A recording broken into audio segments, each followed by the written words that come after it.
It is said, don't count your life in the number of breaths that you breathe. Count it in the number of moments that took your breath away. How do such spectacular and rich moments come to our life? They happen by this ingredient called inspiration. Inspiration is the fuel that burns within us, that powers us to bring our best talents and abilities to bear upon the work at hand. It enables us to shut out all distractions and focus upon our goals. When we are inspired, then no difficulty is too big.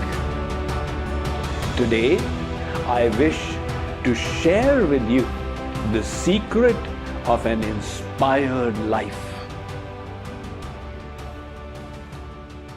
One schoolboy, during his summer break, decided to utilize his time profitably and earn some side money. He applied to the nearby mall for a job. He was invited for the interview, but on reaching there, he discovered that he was the 21st kid in the line. However, he was motivated to get the job. So he scribbled a note and placed it before the receptionist. He said, "Ma'am, can you please give it to your manager sitting inside?" "Sonny," responded the old receptionist, "you can hand it to him yourself when your turn comes." "No, ma'am," said the kid. "This is important. I need him to read it right now." Seeing the urgency that he had, the lady picked the note, went into her manager's room and handed it to him. The manager read what the child had written and decided he is the one who deserves this job. The child had written, "Sir, I am the 21st kid in the line. Decide nothing until you see me." In those words, the child had expressed his enthusiasm. Enthusiasm or inspiration is that inner ingredient that brings out the best in us. When we are equipped with this virtue of motivation, we become practically unstoppable.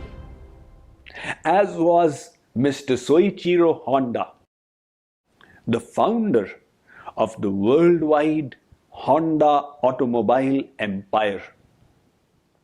Mr. Honda was not born with the proverbial golden spoon in his mouth. Rather, he came from a lower middle class family.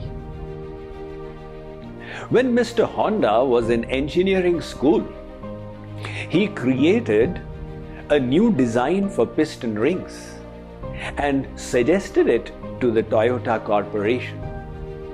It got rejected, but he was not discouraged. He made a new design and created a prototype, which the Toyota Corporation accepted. They placed an order with him and extended the capital for him to set up his plant. However, when his factory was constructed, an earthquake in Japan leveled it to the ground. Mr. Honda was not discouraged. He decided to remake it. But by then, Japan had entered the Second World War and cement was being diverted for the war endeavor. Mr. Honda's enthusiasm made him come up with a new technique for making cement, with the help of which he remade his factory. However, by then, America had also entered the World War and their bombers bombed his factory. Mr. Honda was still not discouraged. He utilized the gasoline tanks thrown by the bomber planes to reconstruct the factory once again. When the production was ready to begin, Japan lost the World War and along with it all its colonies. Fuel was now in short supply. People did not have the fuel to drive their cars. Where was the question of Toyota purchasing his piston rings? Mr. Honda was driving his bicycle when he had a brainwave. He added a motor to it and created the first motorcycle. When he drove it around the neighborhood, his neighbors were fascinated and requested him to do the same for them. When he did it for 15-20 people, he realized that he had a marketable idea there. But he didn't have the money. So he procured a list of 8,000 bicycle stockists of Japan and personally hand-wrote notes to 5,000 of them. 1,800 extended the capital, with the help of which he started manufacturing his motorcycles. In his lifetime, the Honda Corporation employed 100,000 people worldwide, and today it has gone way beyond. That quality of inspiration was so vital to Mr. Soichiro Honda's success in his work. That is why the philosopher Henry David Thoreau said, "You may lose everything in life but your enthusiasm, and you will gain it all back again. But that person who has lost his inspiration, now he is truly bankrupt." So today, let us think of how we can inspire ourselves and how this added fuel of enthusiasm will help us improve the quality of our work and assist us in our endeavor to be better people.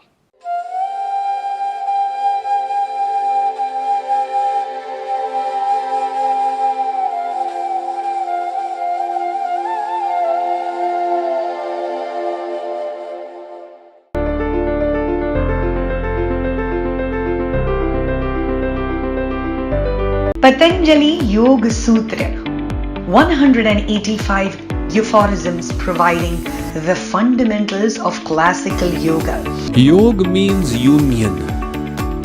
So the union of the individual soul with the supreme soul, that is yoga. But the process of accomplishing that is also called yoga. Connect with the lineage of yoga and understand your yogic practices with the Patanjali Yoga Sutra and the JK Yoga's International Festival of Yoga. Visit jkyog.org for more details and completely free registration.